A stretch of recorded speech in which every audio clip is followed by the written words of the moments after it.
just joining us today, I'm Ifeoluwa Olusoya, and just in case you haven't subscribed, please do that right now. Today, I'll be talking about something quite different. Well, not particularly different. This is just something I've not spoken about here ever.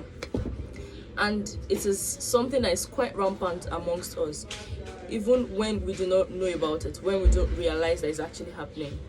Well, it is almost human nature and it is almost normal. After the short break, we'll continue. Let's speak about envy.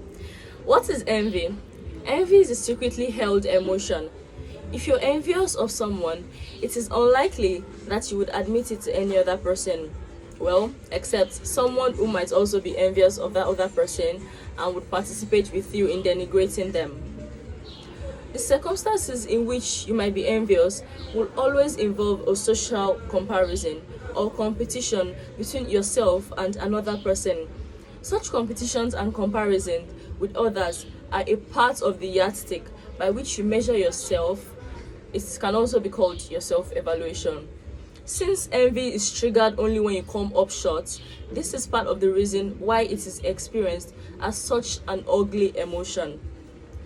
In order to adjust the measurement that will neutralize your envy, you would have to diminish the source, elevate yourself, or do both. Envy makes you work hard, and then it seems as though you keep coming back again and again to measuring your self-worth against that of the other person that you're envious of. Even as though emotions has evolved to help us, what could be the purpose of envy? That enables survival of species. Envy is related to competition and social comparison between yourself and others that are a part of your self-evaluation. Consider first the feelings that envy creates. You want what someone else has. Whatever it is you envy in another person has limited availability, and the envied quality gives the person who has it some advantage or power. Secondly, the thoughts and feelings that evoked when the emotion of envy is triggered in your brain can make you experience animosity towards that person and even anguish within yourself. If you're a caveman, you might even do something else, probably eliminate the person to find a way to possess the desired quality that you envy in this person. Envy has to do with feeling unhappy about what someone else has or what they have, what they possess, and at the same time, secretly feeling inferior yourself. Instead of finding success for yourself or improving yourself, you may be envious and want what another person has, or find yourself wishing that the other person would lose that quality or possession in order to make things better for yourself. Envious of someone, you may want to put them down as though this will raise you up or lower someone else's opinion of them. But then, it doesn't work that way.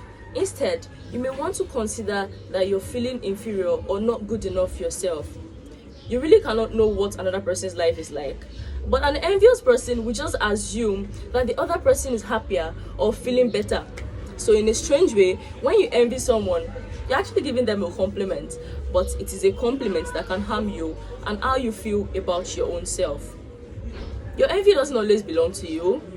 Your own envy of others can originate from what your parents envied or admired. For instance, if your parents struggled financially and wished for more money, you might envy those that have it. Or if a parent idolizes college education that was impossible to obtain at their time, you might admire intellectual pursuits. People idealize when they're envious. You can imagine that a quality or someone possessed by someone else will bring you happiness or even fulfillment. Typically, envy comes with a lot of fantasies of having what you're lacking, and often what you might be lacking might be admiration that is similar to the high regard you have for the person who has the desired attributes or possession that you envy. Values against which your self-esteem is measured are likely to change as you mature and learn to evaluate your potentialities and accept your limitations. If you have realistic ideals and you can generally live up to them, your self-esteem will not be threatened.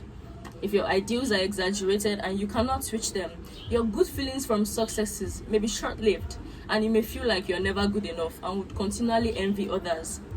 The continual hope for the impossible, the expectation that you will or that you can be unconditionally loved or adored, is not facing reality, but rather holding on to idealized image of yourself and an idealized version of what others can provide. If this is the case, you would need to protect your sense of self from experiencing shame, depression, disappointment, and envy. Self-esteem is determined to a great degree by your own comparison of your sense of self to your ideal self. However, it is sometimes easier to project this idea onto someone else in the form of envy.